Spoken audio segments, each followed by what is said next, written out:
would discuss a pressing topic of our times, I would say, the future of work and careers in the age of AI. Right? So we are delighted to have with us four distinguished panelists, each bringing a wealth of industry and professional experience, and they will be sharing with us their perspectives on the influence of AI in the workplace. Right? So let me start with the introductions. We have Dr. Dinesh Garg with us from IBM Research. So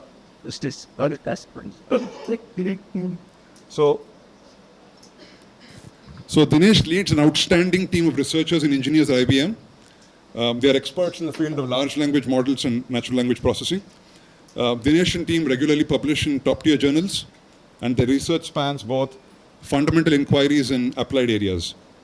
We also have Pramod, an accomplished senior technology and product development leader, and currently manager of Seismic India. Seismic offers AI-powered enablement platforms for customer-facing teams. We are also pleased to welcome Shankar Narayanan, Managing Director in the Talent Strategy function at Accenture India. Shankar was also the head of HR for Accenture in the Middle East. He is ideally positioned to talk to us about the human influence of AI. And finally, we have Dr. Praful. He is the professor and director of Atria University's Center of Excellence in AI and Decentralized Technologies. Praful has also navigated the corporate world as founder of Coin Earth and as research scientist at Hewlett Packard. A warm welcome to all of you. Thank you. So I will kick this panel discussion off with a request for a short remark from all of you on this question. And the question is like this. So from your unique vantage points, what is the single most significant shift due to AI that you've already seen in your workplace firsthand? So maybe we can go with Dr. Dinesh. No words. So, Okay, so I'll talk about, even though you asked me for one, I'll talk about two. About a year and a half ago, we started observing that the homework assignments that we used to give to students, they started performing exceedingly well. And everybody was getting an A on the assignments, right? I'm sure you can figure out what was happening. People were basically using ChatGPT to answer everything that was being assigned to them. Yeah. So that's the first thing that we saw, and we had to change a lot of the way we did evaluation. Hi. And I think the primary shift that we drove in the university was to use the faculty time or the practitioner's time for evaluation more. Right? So you have to spend more time on the evaluation part and make sure that the students are using ChatGPT for learning, not for answering questions. And these are two different ideas. Right? So that was one.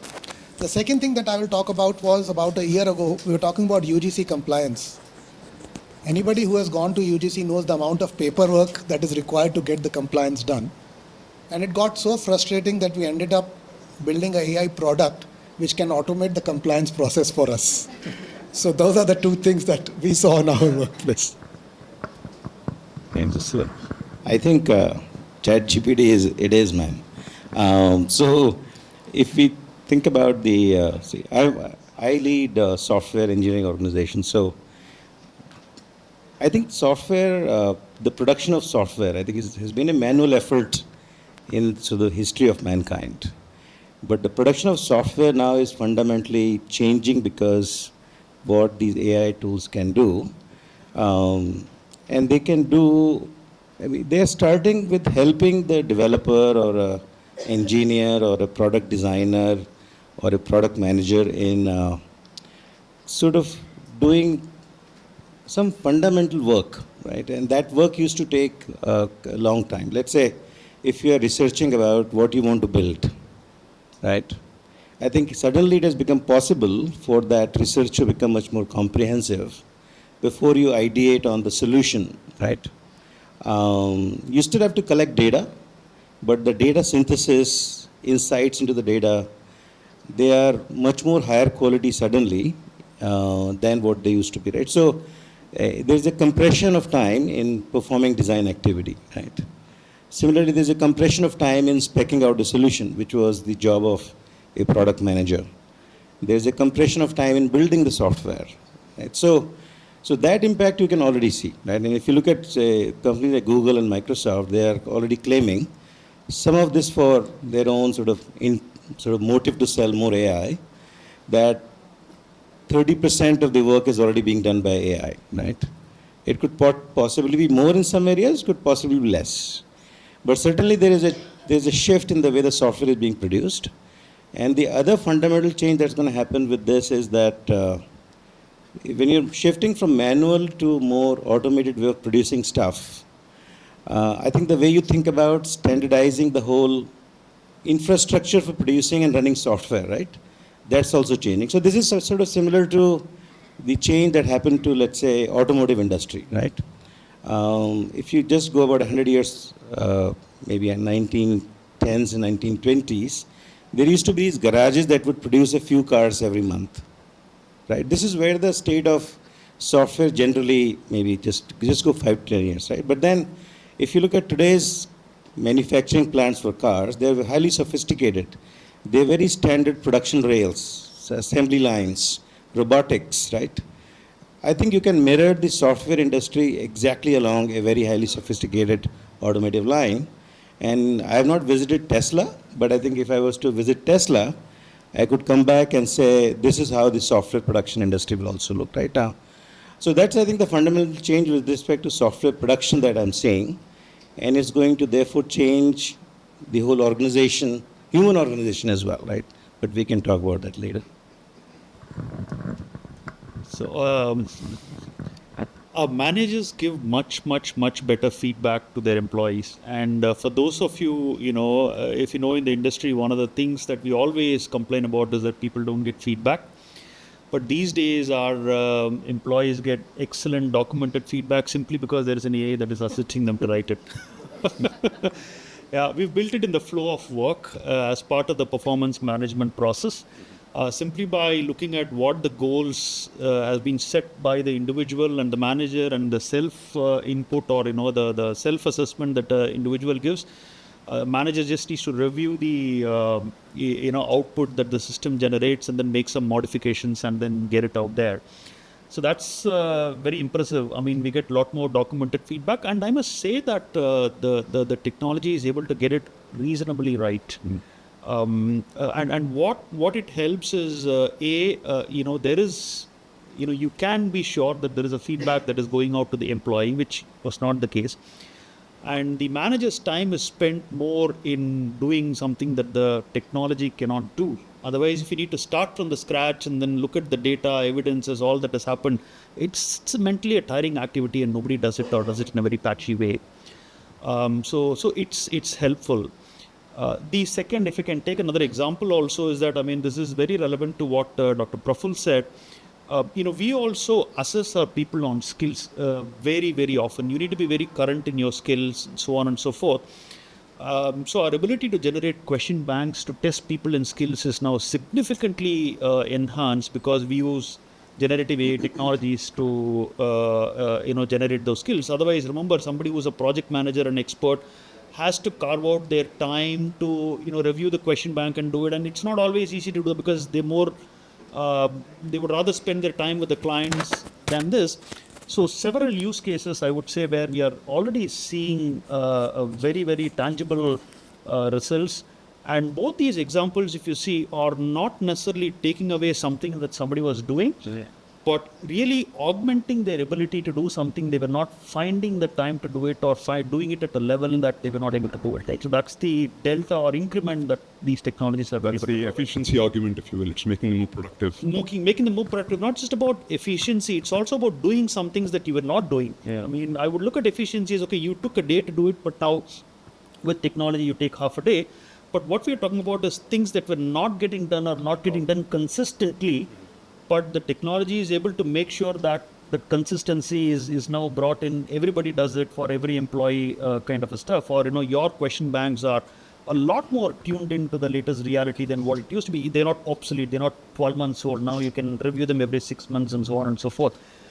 So it's not just displacement, it is augmentation. Now we can talk about more about that. Right? I mean, there is displacement, there is augmentation, there is assistance and automation. There's a spectrum of things that the technology can do.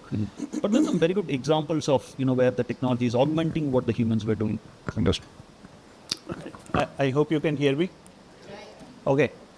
So basically, I am in the profession of research. Actually, I am part of IBM Research, India Research Lab. Of course, it's a global research organization, most of you may know, and I am leading a team which is very centrally positioned on AI side of IBM. Many of the recent products of IBM which we have released come from my team actually. I can anecdotally tell you how my journey has been for past 3 years or 4 years rather, and how the time significant shift actually. Like that was the fundamental question, what changes AI and the current time has thrown. So let me give you, none of us are fundamentally, at least I am not fundamentally by training. I did my PhD in Indian Institute of Science, like he is our guru. So we were there, and by training I was not an AI person actually. Okay, we did, my PhD was in auction theory and things like that. But when the AI picked up, there is no option for you to not pick up the AI, right? You are thrown in the sea, you are given very limited amount of time. Only option for you, if you are leading a team, you pick up the AI. Whatever is the latest, greatest is going on in the market with the vibes, be upgraded with that. Why? Because of 2 reasons. First of all, I have to deliver my project. Whatever new innovation has been asked for me to do, I cannot do otherwise if I don't pick up the pace, number one. More important, if I have to hire a team member for my team actually, and by the way, we hire from all top-notch schools like PhD from IIT, PhD from some of the best places in US actually. If I have to assess them, if I don't know myself, if I'm not on the top of things, how can even I assess somebody actually who claim to be expert on AI actually? I have to have one notch up actually. That itself was a quantum leap of effort actually. It's quite a non-trivial effort because you have to read so much literature. In AI field, every day thousands of papers are pouring around actually. In ArchiveX, today you wake up, you will see some 1000 new papers have come up. Don't know which paper to read, what not to read, how to filter out. You see, there ChatGPT cannot help actually. You have to have that neck, okay? You have to have that, training by profession. Thanks to my professor Narari and other in IISc, we were taught actually. See, this is the fundamental skill you need to have, what to weed out from the maze, how to navigate, pick the right thing that yes, this is what I have, this much limited time. I have to conquer this battle, equip myself to do my project delivery, justice to my job, and hire a person who is better than me in my team. How do I equip myself at that level actually? So this is fundamental shift actually because of the technology landscape changing, and our generation, that time there was no such AI actually. Everything we have seen it from birth actually. I remember still the days there was no ChatGPT. The largest model was from Meta, some 175 million parameter model. I still remember running that, and we were trying to train that model and all actually, right?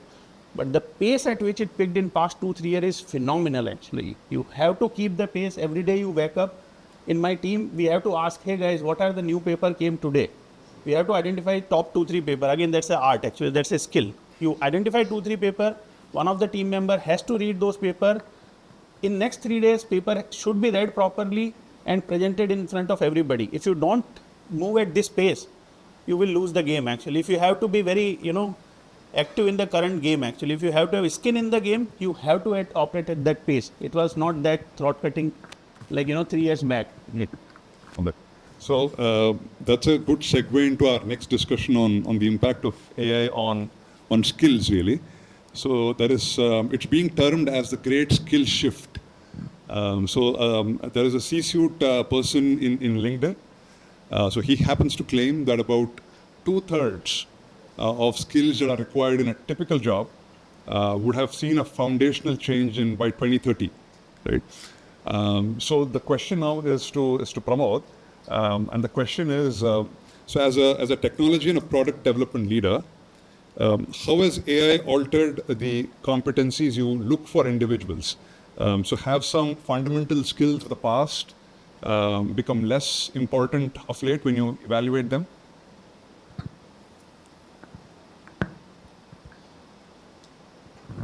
So I think I spoke about the compression of, say, time to design, time to product manage, time to develop.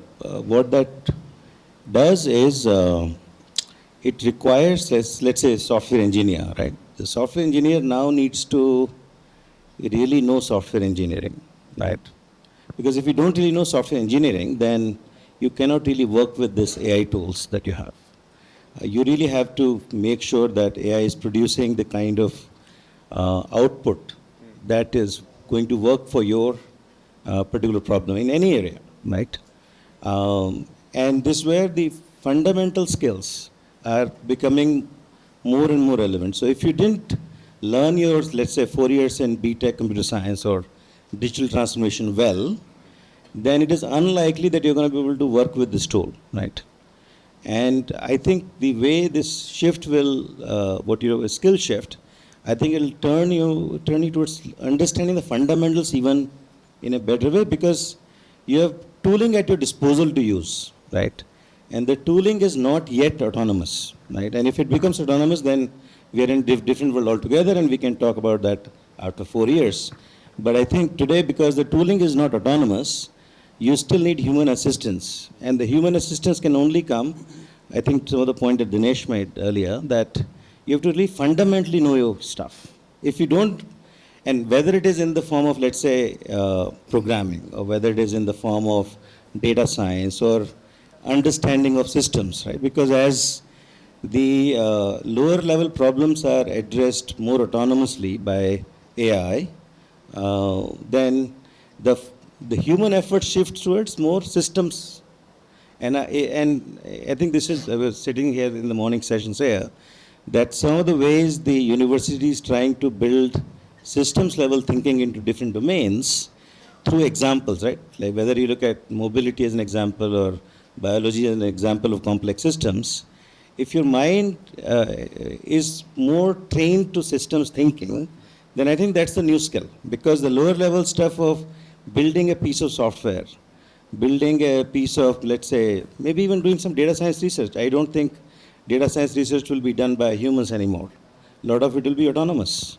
So Right? How do you assemble it together? So have your the interview process for software developers for your enablement platforms, have they kept pace with the trend and focusing more on systems thinking and less on tests of programming? So we go much harder into, let's say, algorithmic thinking, right? We have a harder test around that to select individuals to come work for us. A harder test around creative thinking for, say, designers or the product manager. So we are really shifting gears towards more fundamental first principles thinking, because those are the people who are going to be successful in dealing with the change that's upon us, right? If in 1 year AI can change its software productivity by 30%, then what do? Right? You have an opportunity to do more. But the opportunity to do more can only be realized if people know how to build, look for the things to do, right? I think this is where more foundational strength will be required, right, in my view. Thank you. So the question next is to Dr. Praful. So as someone deeply involved in teaching AI, how is academia and specifically Atria University adapting its curriculum to prepare students for these rapidly evolving demands like the one that Pramod mentioned? Yeah, so it's fairly tough. And I'll tell you why it is tough. We actually have only 4 years with the students, right? And out of this 4 years, the first year is focused on building strong foundations, right? So for example, we end up teaching 4 math courses in the first year to our students.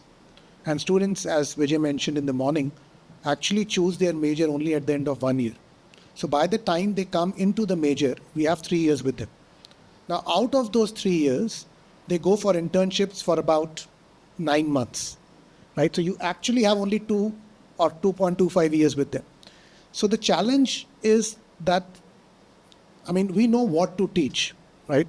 From making them experts in machine learning and AI.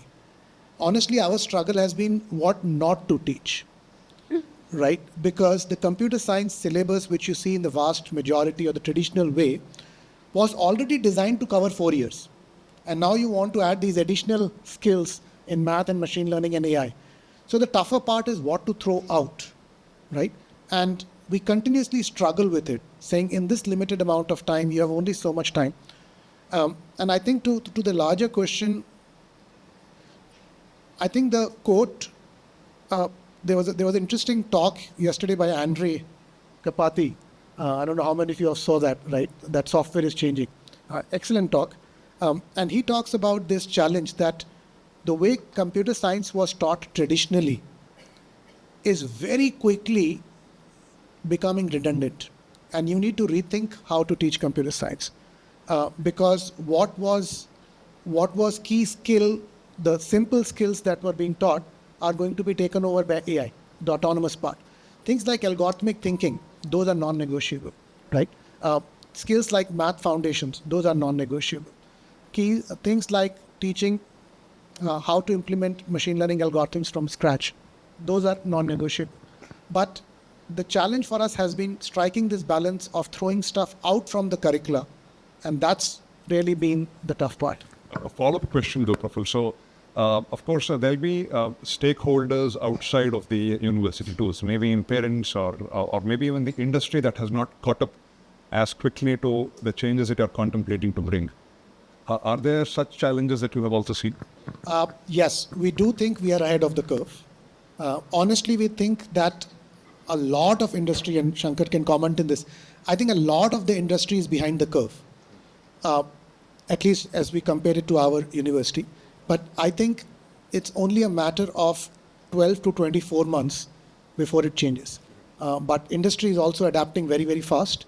We are slightly ahead of the curve. That's a good place for me to be in. But I think the industry will definitely catch up very, very quickly. But Shankar can. Yeah, I mean, I totally agree with what he said. Now, I come from, a company which serves about 19 different industries and close to $70 billion in revenue, both on the customer and enterprise side. So what we do is a reasonable barometer of what our client base and what they come to us for, because what they come to us for is what they come to our competitors for as well. So, but we can be a reasonable barometer of, what clients buy from us and what kind of problems they come to us for. Now, there are two parts to it, right? And the first one is what Pramod spoke about, that is AI and agentic AI in building software itself. Now, it's like you need to administer that medicine to yourself, as a software services firm. That is one bit of it. And if you were to take that part first, it's still early days, I would say. It is still early days, and there are different figures quoted. If you look at people like the Googles and the Microsoft, they talk about 30% because, they have a vested interest in selling their, software that in turn builds the software. If you look at the services companies who are the consumers of these products, I would still say that, they're still there. There are certain figures being quoted. But once again, I think it will take some time before we know what exactly is happening on that front. But clearly there is potential. If you look at our client base, which is different industries, whether it's airlines and oil companies and governments and so on and so forth, I would again say that it's a bit mixed, right? Some of them it's the typical industries like banking, which have been early adopters in technology, and within that as well, companies which have been far ahead in adopting technology are taking to this much faster than the rest. So yes, I definitely agree that everybody is talking about it. And if you look at our, we reported our Q3 results yesterday, so it's as hot as that. Our generative AI order book and what we've delivered so far is about, $7 billion worth of generative AI work that we've sold in the last, 6 quarters. That's a pretty big number. But I would still say that it is early stages and there's a different level of adoption and everybody is worried about it. Very few people know what to do with it, and fewer still are really taking the steps to absorb it. That's the way I would put it. So a follow-up question on the Accenture context though. So to reskill such a large organization like Accenture, having to orient all your people in the direction of the emerging AI, what are the challenges that are facing in actually steering your people in reskilling in this direction? I mean, it's I would say that if you look at the software services industry, reskilling is something that we do every 3 years or so. Right? It's not a new phenomenon for us. Few years ago, there was cloud and so on and so forth. How computing changed from being in-house to the cloud and things like that. Then the data and AI wave. So skilling people is something that we do. And we have a typical playbook, if I were to use a very industry term, to skill people. Right? I mean, we assess people and we get content out there at scale. And we before you can be staffed in a project, you need to do a certain level of proficiencies, and we know the game. We know the game, how to do it. As far as the current wave is concerned, there are and the process is on in terms of exactly defining what is it that we want our people to do and stuff like that. And as he said, there are different. There's some people say that it's 30%, some people say it's 65%. There are two bits to it. I mean, how do you apply AI in your work? So, I would say there are 2-3 levels to it. There are people who build these models. That's number one. And there are people who need to apply these models.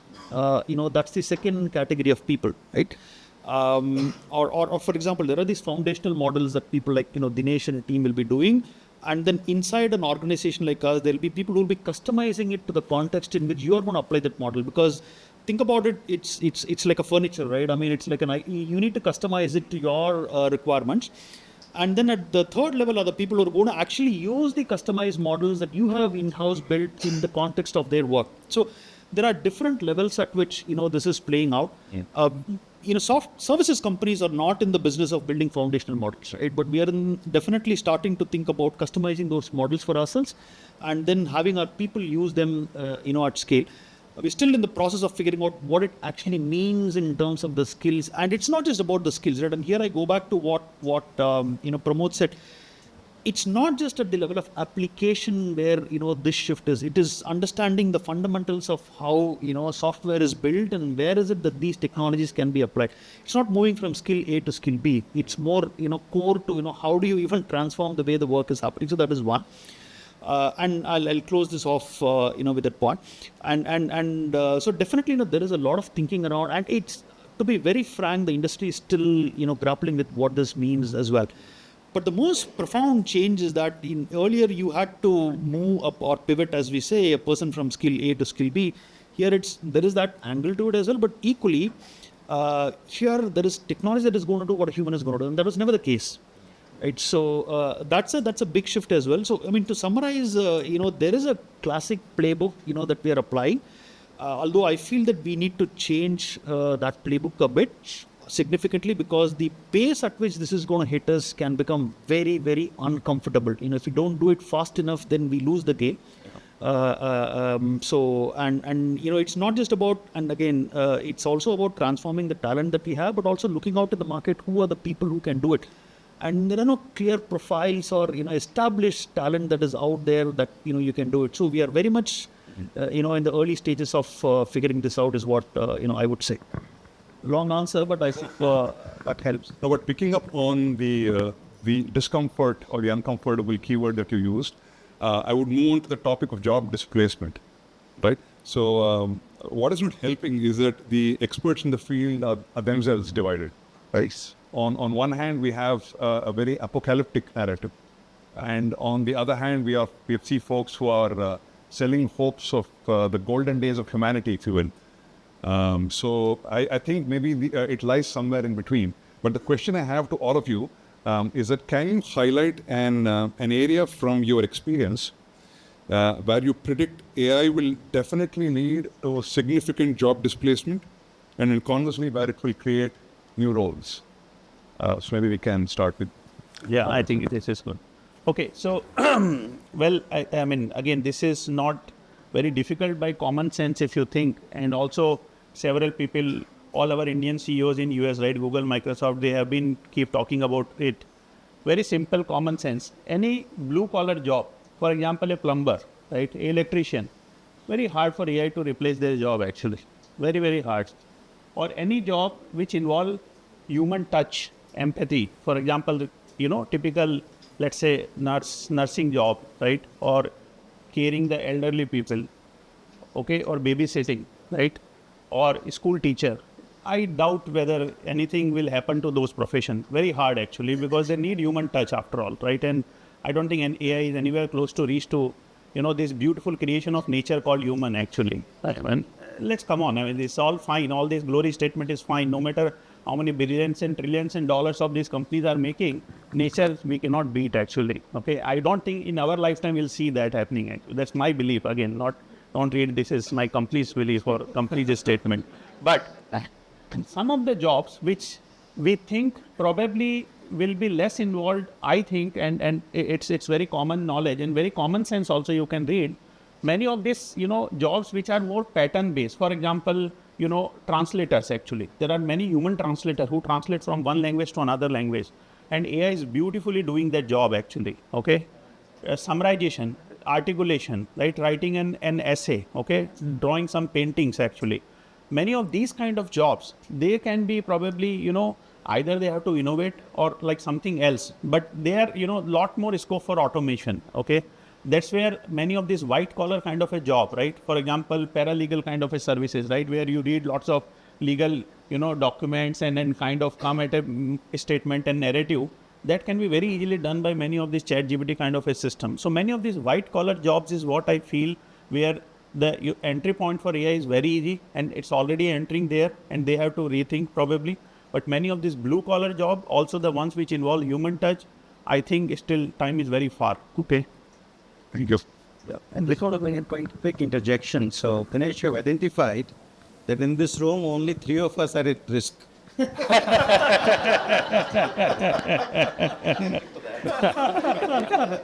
And sometimes we say we are digging our own grave in that sense actually, right? Which is true. It is true. But just on that note, I would like to mention, I think the question came, right? What should you teach your student? This is precisely the, life-saving skill.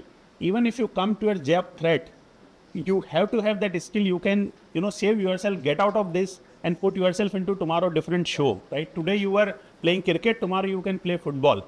Do you have that versatility that comes from education, that comes from the environment which kids go through in the education system, right?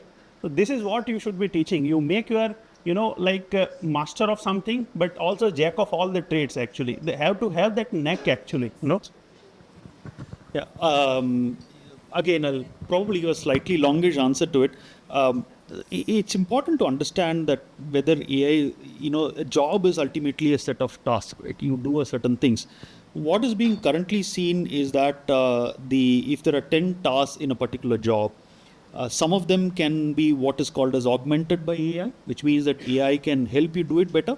Some of them will be automated, which means that you don't need to do it anymore. The AI will do it. And there are some tasks which will not be touched by AI. So what is going to happen is that the nature of jobs is going to change very, very significantly.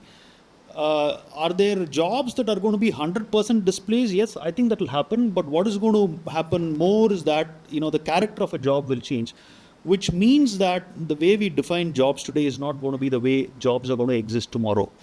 That is point number one. Point number two, in terms of, therefore, what are those tasks that are more likely to be impacted by AI? As of today, as we stand, I would say that in addition to what Dinesh said in terms of pattern recognition or pattern generation also based on pattern recognition, anything where language is involved significantly, I think, the technologies have mastered anything that has got to do with language. And research says that about 65% of work is communication in organizations and about 65% of that can be automated. So we're talking about 40% of work being augmented or automated by AI. The second piece is also in terms of, process and workflows. Right? I mean, what agentic is going to disrupt is not just to do it the way you have defined it, but there are points in those processes or workflows where they can exercise judgment and decision and move it further and further as well. That is also going to be, places. And this opens up vast possibilities. You say that, I want to go to Italy and create a, holiday plan for me. And, it can not just create a plan, it can go and book the tickets and it can go and book your car. futuristic scenario, but it can do things end to end as well. The last point is that more than being fearing this, I think like everywhere, and what Dinesh said as well, it's important to learn to use these technologies very, very quickly. You can really get ahead of it rather than fearing it. If you want to learn and master it, then you can always be the early bird that catches the prey. But yes, there will be some systemic disruption. But post which, my personal hypothesis is that what we can do will move to a higher level. And here the last point that he mentioned about, it's not, you need to know if there are 1,000 papers getting published, you need to know which one to look at, which is intuition, right? And that, I think that intuition is something that will become more and more and more important, because I don't think the technologies are yet there where they are intuitive, right? But the risk is that if you have not gone through the process of dirtying your feet, and if technology has given it to you on a platter, how are you going to build the intuition that is going to sit on top of technology is a question for which I don't have an answer. But I think that is where the real differentiator is going to be. What is the question? Okay. I'll just ask. Lead to significant job displacement. What are those jobs which will lead to displacement, will see displacement, and the ones where new ones will be created? I think from my perspective, in software engineering especially, and digital transformation and CSE programs are hottest right now. I feel that most of the work is going to be automated sooner than later. I don't have a doubt about that at all, right? I think you'll need more system designers, system thinkers to build the future digital systems. So that's with respect to the job displacement, but I'm not worried about that at all, because I think so far in the humanity we have struggled with, and Dr. Praful and I were talking about this morning, we have lived in a sort of world of constraints, right? We have constraint on everything. We have constraint on people, skills, right? Finally, it is getting unblocked, right? And when you don't live in a system of constraints, I think we can reimagine this world, right? And who will do the reimagination of the human world? Humans will reimagine the human world, right? Nobody else will reimagine this world. So while there's going to be displacements, maybe a CSE graduate won't find any job after 4 years. Maybe a physicist won't find any job after 4 years. I don't know. But I think there are going to be enough new things to do which nobody knows, right? I think we are going through a significant transition of the workplace, of our economy, of our society, that I think the best thing is to do is to enjoy being a human. I think if we can teach ourselves how to be human, I think we'll do ourselves a great service. We are a beautiful people, right? I think Elon Musk said a few days ago, singularity has happened, ask monkeys, right? Right? And that's it. I think if you reflect upon that statement, it tells you what are the possibilities of being a human, right? I mean, so far as we know, there is no such intelligent species that exists. And this species is creating its own replica in the form of AI, right? So I think the fact that we are going to be worried about this thing called AI, I think it's utter bullshit to me, right? But I think certainly, I think as humans, I mean, I am a parent of sort of two teenage kids. One just appeared for JE and another one is going to MBBS, right? Do I worry about their future? Maybe, yes, right? That am I spending 50 lakhs for good reason? I don't know, right? I have no idea whether 50 lakhs is going down the drain or not, right? But I think if it can help them make a better human, I think they'll figure out a way to survive, right? We just need to give them tools to survive, right? When I graduated into 1993, the scenario of jobs in India was not the best, right? And I went to IIT and still I had to go to 2-3 interviews at Tata's and Birla's to go find a job. But today is not, that's not the case. The economy and the prosperity in the country has expanded, I don't know how many folds, right? So I think we got to be optimistic, right? We got to stop talking about job displacements, right? And really learn, enjoy being a human, learn what we can, build beautiful things for ourselves. Now we have this non-human intelligence able to help us. Let's build more. Let's imagine a 10x possibility in India. Only 5% people live well. There is a 20x opportunity in India itself. Forget about other large places like Africa, South America. You're looking at a world that can be 10x in the current state of standard of life that we have imagined is the best. Only in that. You have a 10x opportunity to, right? But why can't everything be 100x? Do we imagine a 100x opportunity where all the robotic slaves are doing our work and we are in heaven? It's amazing. Get that. So I'm going to take a completely different viewpoint from Pramod. I think it's going to be much worse than he's imagining. I think I am more aligned with what Dr. Dinesh said. I think jobs are going to get lost. The number of people that will need to be gainfully employed will be fewer. Now that has huge implications on how we restructure our economy and our country. But in the next, at least in the short to medium term, which is 2 to 10 years, I think we are looking at an economy where the number of jobs available will be significantly lower than what it was 2 years ago.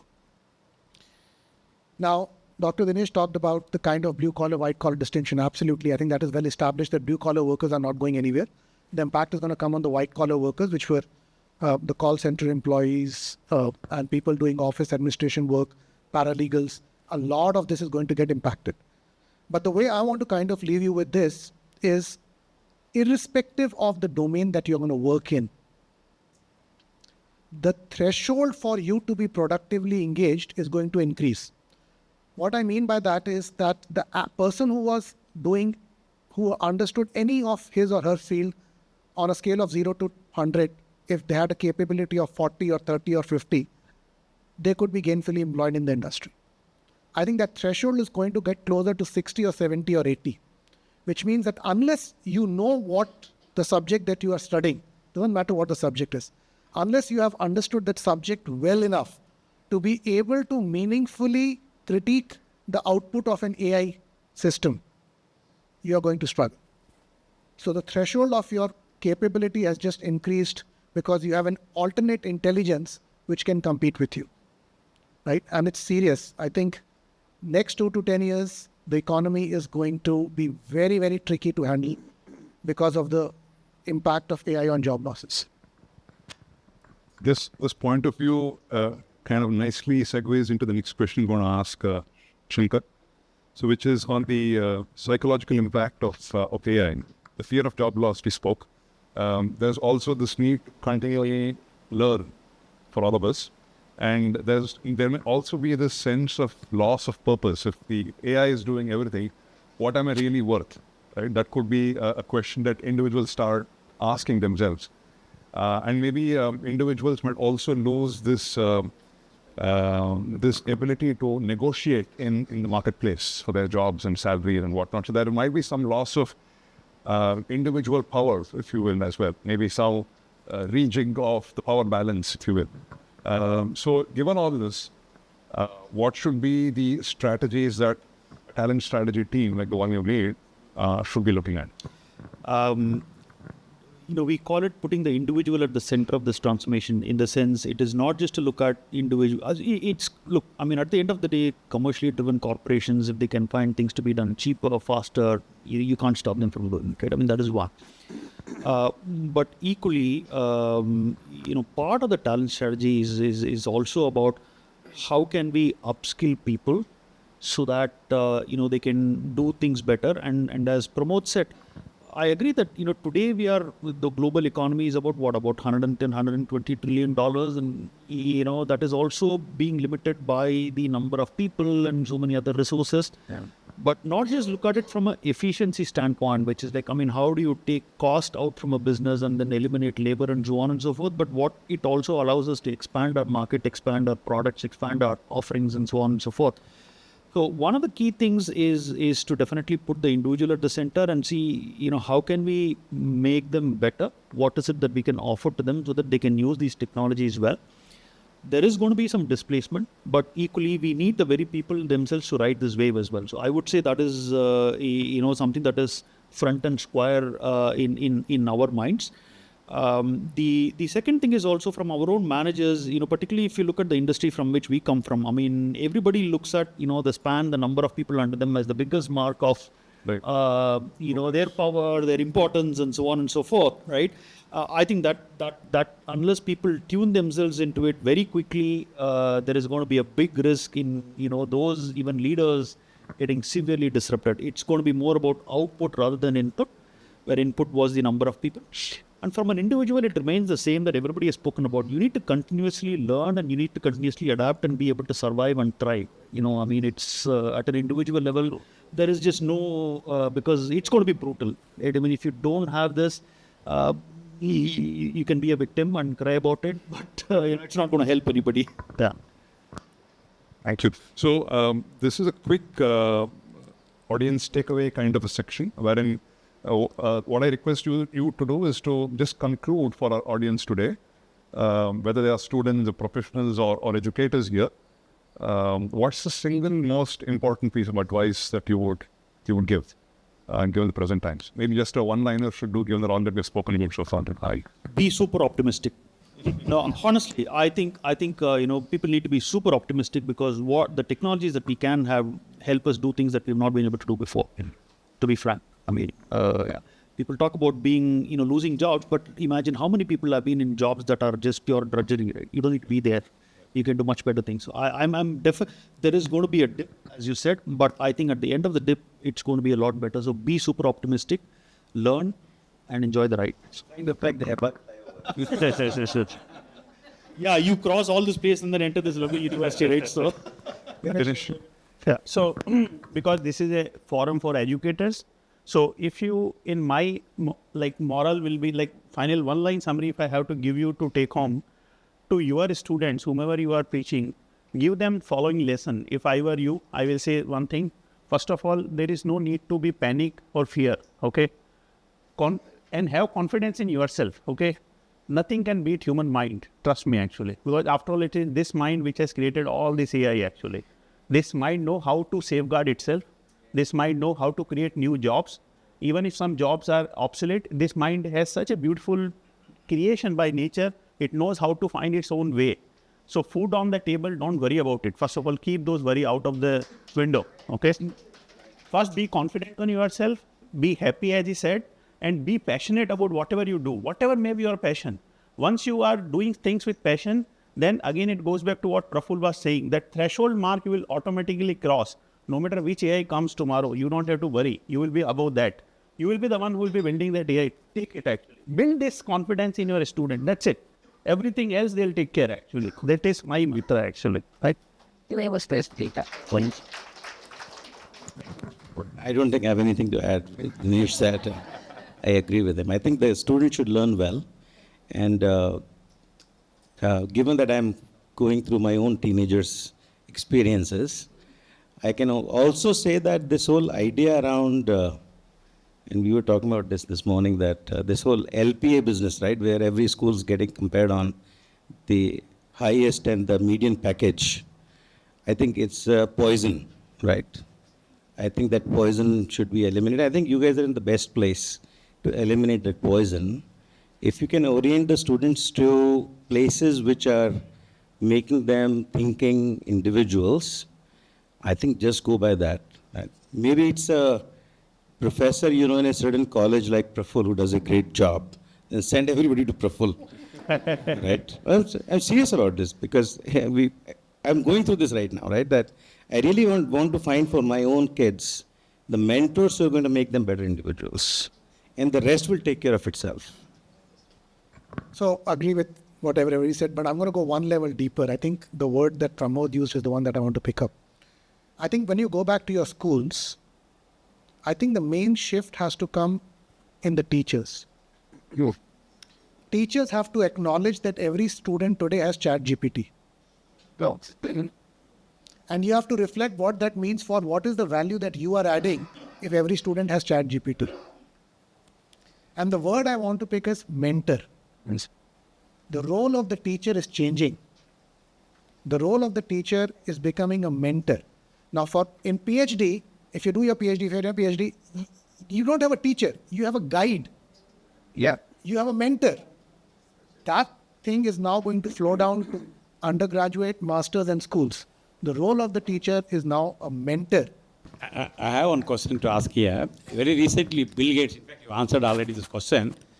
Very recently, Bill Gates mentioned that due to AI advancements, it could lead to 2-day work week or early retirement.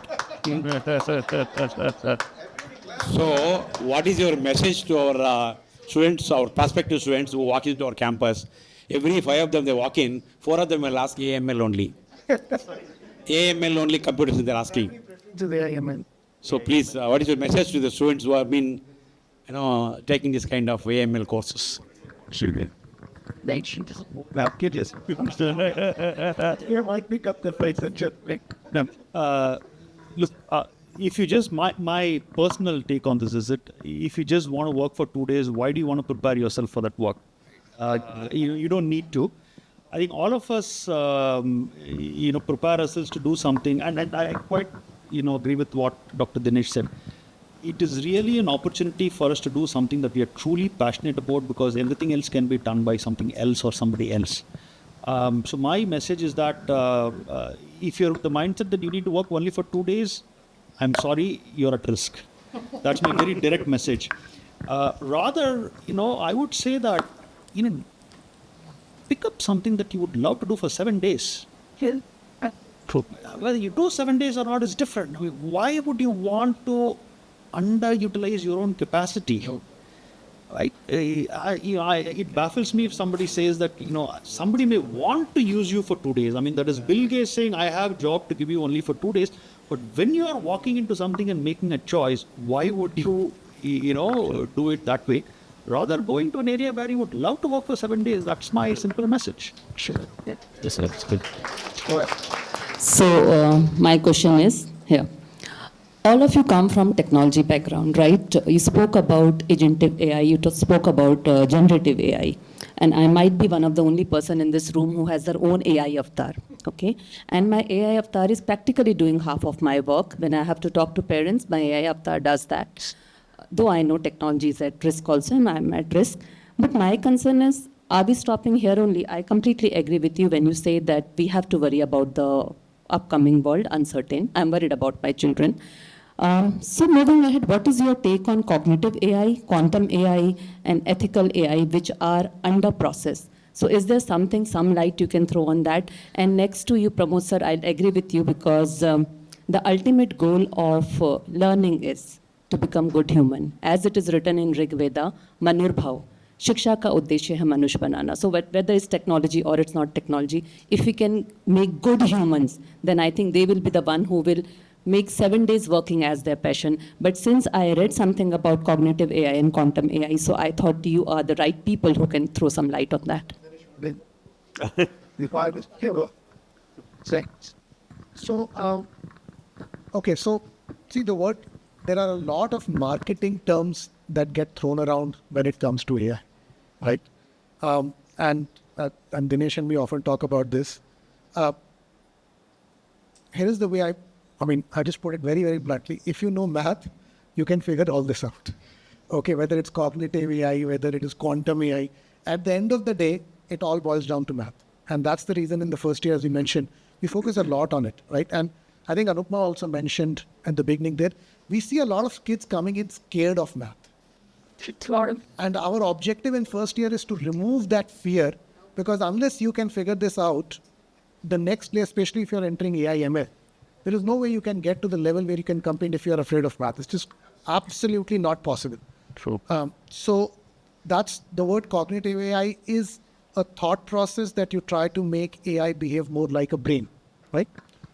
Quantum AI, I think, is a little bit of a buzzword. We are probably way too early for quantum AI, where we don't even have quantum chipsets.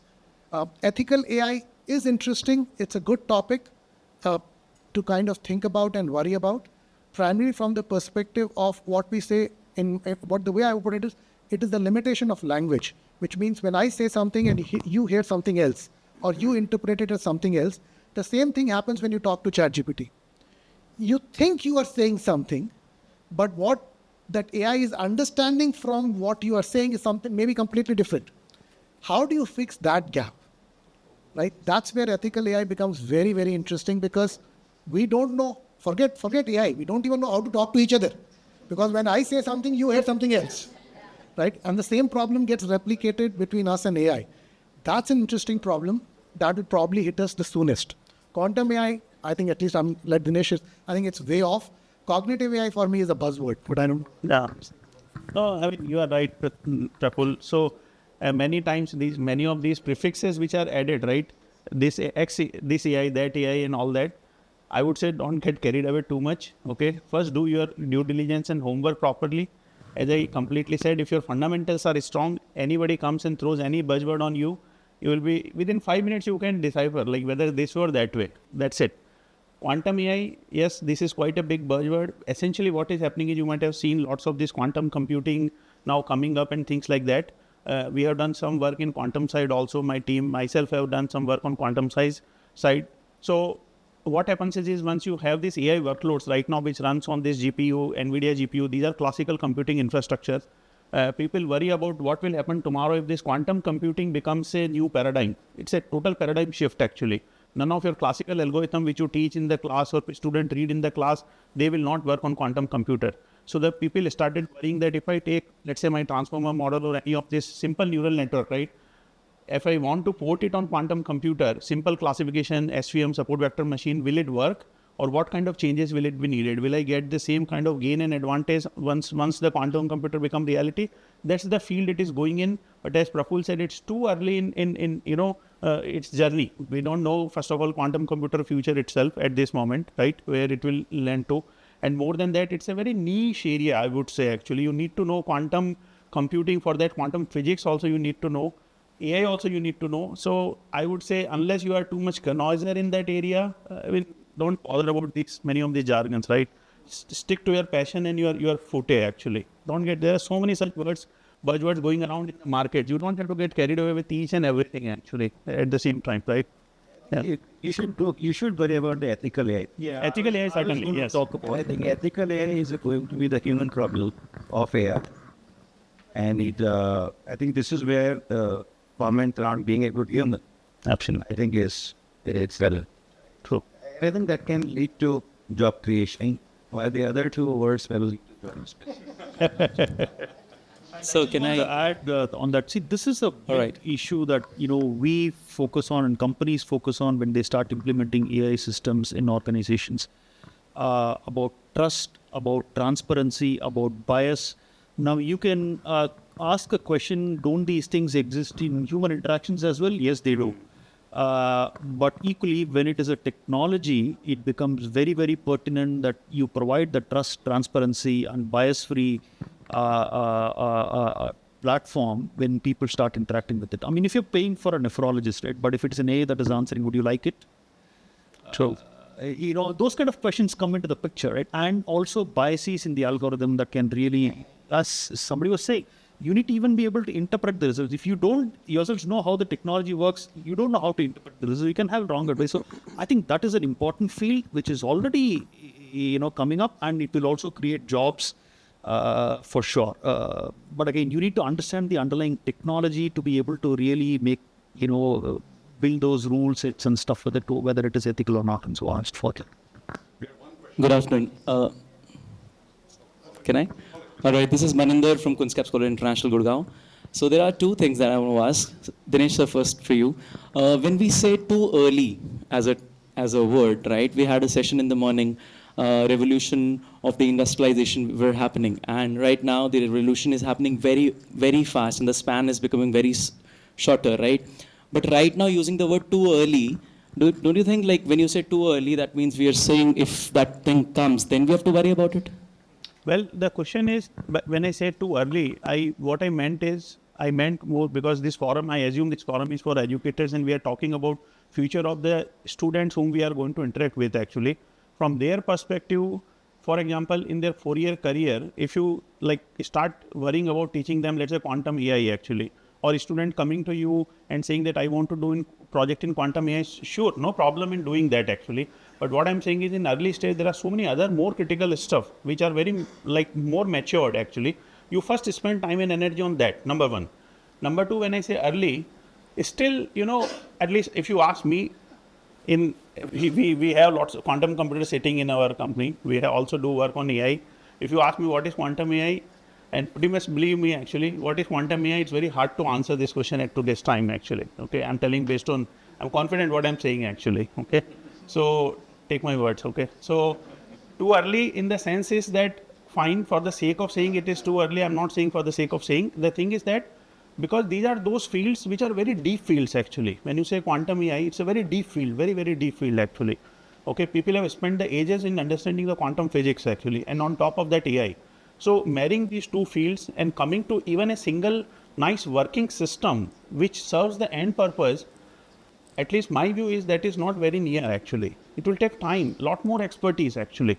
And you, with your risk, you get into this area. If you get into this area, you also have to see at the same time, when I will like get out, actually, like meaningful outcome, actually, the productivity, right? So you're a student, you don't want to put into the some field, some problem, which is still half baked and will take 10 more years to bake, actually. Okay, so that in that sense, I was just making this remark. Understood, sir. And the second thing was same again, which initiated from your end only, which was when you say the blue collar and the white collar jobs, that thing can be replaced. The blue collar can be replaced, you said, I guess. Other White collars can be replaced. replace again, I mean, don't use the word replace, so to say. I mean, probably they may get a lot more aid from these things, so their productivity will be significantly enhanced. Now, up to us to interpret, actually. For example, paralegal person who was looking clients file one day, one client, maybe in one day they can finish 10 clients job, actually, with the help of this assistant tool, actually. Better to interpret it in that way, right? Code backlogs will clear faster. Actually true. Actually true. True. Can you pass the microphone? I didn't finish the question. The second question was not even a question. One, yeah, record. Then, Can I? Yeah. So we can take offline after this. Will anybody is it out to you last time? yes, I'm going. 17 for but there's a budget equator, 20. So, thank you, allow me the liberty to ask maybe an out of context question. But the question is then how would industry explain AI to someone who's sitting somewhere in a very small town where people don't even understand what computing is all about? One. Two is how industry feels that AI can be utilized demographically for the overall development of the country, making responsible individuals. Just that. I think I can give an anecdote here. So, father, My father's 83-year-old, and I was asking him about sort of how he's using the mobile phone, and he's on YouTube a lot of late. He was like, I'm quite surprised that once I watch a particular video of a particular, say, political leaning, then all I get to see is that only after that. Right? So, but I think the larger point here is that he studied up to grade 10th only. He didn't have sort of, I think he got pulled into the family business. But he understands intelligence. I think he knows that the system is now somehow intelligent, right? They understand telemedicine because they know it's getting delivered over the wire, right? So I think we tend to take a view that one must understand the technology from a fundamental principle. But when you look at it from an experiential point of view, I think they all understand it, right? And what was the second question about India's growth? Yes. So actually we all are talking about taking away the jobs. So what I mean to say is, so how is the industry working for making the people aware that what is our input towards the country when we are talking about AI? Why it is always is that the jobs will go? Why aren't we talking about something which we can create for the country? I mean, where is the industry helping, all of us as, academicians as working towards the growth of the country utilizing this tool? So how the industry is, giving us inputs on this? Maybe I'm not understanding the question fully, but I can say from an industry point of view, let's say you build software or you build, let's say, a steel plant, right? When you build these industries, you're employing people. When, let's say, production factors change, let's say in this case, AI becomes a factor of production, then your ability to produce more at a lower cost changes. If something becomes available at a lower cost, then the society at large benefits, right? So I think the question that you're asking is about job displacement indirectly. But I think the way to think about it is that as the production systems change, whether it's software, steel, cars, EVs, whatever, right? Then I think as a society, we all benefit, right? And in that, more prosperity will be created, more jobs will be created. Let's say you're more prosperous, you need more hotels, more restaurants, more places to go on a beach, right? That the demographically we have different places. I mean, we are not talking about Bangalore, yet we talk of a small town somewhere. Yeah. So are we working demographically? Is the industry putting up some efforts so that everybody can utilize? I mean, leaving apart the mundane tasks to be done by AI. I mean, where is industry working? Support the individuals so that why talk always about the negatives that job is like. Let's come to the fact that वो बहुत कुछ अच्छा जो करेगा, where are we there? I mean, what is the industry input to this? Well, industry, let's say I'm setting up engineering for a company in Hyderabad right now. Out of the 40 odd people who have agreed to join me, half of them are from the rural areas. So industry will never have a point of view that I'm going to develop Tumkur, right? Or Ghaziabad, right? Industry will have a point of view that in a particular area, I want to build something, and I'm neutral. I'm neutral to demography, the village they are coming from, the religion they're coming from. It's for everybody, right? So I don't think the question needs to be framed around how industry helps a particular demography. I think you need more and more industrial initiatives so you can bring more people into the fold. And that is driven by investments in various areas, right? Well, started. All right. So there's just one question to you. So, this is the last thing. Then you are put as a what you just see that at an institution like at a university, you have take a balance by designing a curriculum with the real life experience for the graduate, undergraduate program, and then you have to also strengthen their fundamentals. This was your question. And then you have also struggled at how we can make the very great setups. That's your relevant point. Now, we are school sector up to grade 12. You are after +2. And then these people who are sitting over there, after that, so there is a one gap, school, undergraduation, academician, higher education, and then the state. And then you have put up also a point when I was discussing with you that at the end of the day, which is my understanding, and correct me if I'm wrong, that end of the day, you will also say, then say what the problem will be there related to disruptive AI and also kind of thing. But basic fundamentals will be very, very strong. That's your question. Your response. Now, as a school sector, we have a struggle and we are in dilemma. What we are going to do, let me share. We are, obviously, at the past, we were focusing on fundamental like maths. And we were very core maths teacher and only focusing on core maths. Now, we are also trying to be advanced to catch up with the higher education, where they are project-based learning, exposure visit, all such kind of thing. And now, this is the driving force for us. We have tried to integrating certain things. चलो बच्चे को project-based learning कराते हैं, and this one, that one, that one. Down the line, the theoretical part, the fundamental part of basics math is being compromised because these days are same as compared to past 10 years, 15 years. Now we are compromising because we are going to give them the real life exposure. When I'm going to meet this all industries for, they're going to say, strengthen your basics. No. So can I just add? Yeah. No, Help us to come out from that way. And at admission, we should focus now so that even after 10 years disruptive AI and everything has been done, but my children's basics are very, very strong. Either we focus on that or we focus on that. Let's have a kind of experience and learning out. I don't understand why this is either or. Exactly. You just can elaborate. So you can use project-based learning to teach math. Where is the problem? Application. Okay, there's a problem. Problem, again, if you see the curriculum, I'm talking about very current scenario. We have a +2 maths curriculum. There are certain 5 or 6 major units a child is supposed to complete in 2 years. Hardly it's not 2 years, 240 days of teaching into 6 hours. These are basics. These basics completed in these 240 is, and with the limited hours of teaching, if I introduce this project-based learning, and we do, we have done also some project research work where certain group of children has integrate with the exposure, and the certain group of children has only focus on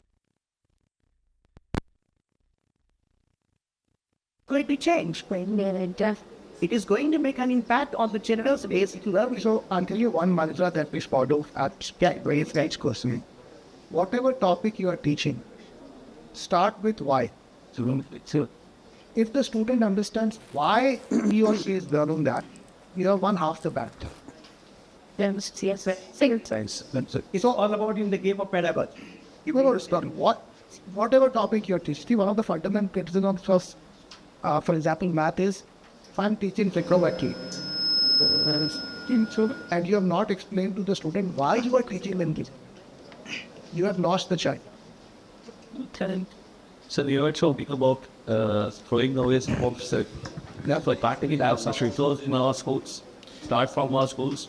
We are already. So we are happy to work with you, but you have to make sure that if you are governed by a particular board, I think that's the point that he was making. If you are governed by a board, your hands are constrained. Hold on. What I'm saying is, we have found the ways to work with our hands tied behind our back. We can work with you. There are ways to solve this problem. We face this problem, exactly your problem, we face this with UGC. Because we are also governed. So there are ways to solve the problem, and I'm happy to talk to you one-on-one of it. Okay, one last one. For long. So, okay, I am from Morgan Stanley with process automation and robotics already. So I am raising my own threshold, right? So, agentic AI is changing dimensions a lot, right? You have agents doing full front to back operations, middle operations, agents spawning millions of transactions, doing their own things, right? So definitely the job things that we all discuss, we concur with you. My question is specific to Atria. In what way Atria is engaging with, say, OpenAI or with different companies that are offering agentic AI solutions and creating an entire ecosystem or lab environment to make sure that there's much awareness in agentic AI and the and which LLMs to choose from, and what's the whole Atria framework looking like from an agentic AI standpoint? Okay, so the way we look at it is, we have the child for 4 years, right? And 4 years, even though the amount of time available for teaching is less, there's a journey that we can build up. So in the first year, we don't even use the word AI. It's just fundamentals. In second year also, we don't even use the word AI. It's in the third year that we start talking about machine learning. And third year is predominantly focused on machine learning. And if you have done 3/4 of machine learning, by the time you come to AI, it seems just very obvious, right? So if you have done software engineering in second year, and if you've done machine learning in third year, by the time you start talking about agentic AI, it's very, very quick to learn. So what happens is that the pace that we are talking about, if you reflect as to why the pace has grown, everybody talked about change is accelerating. Why?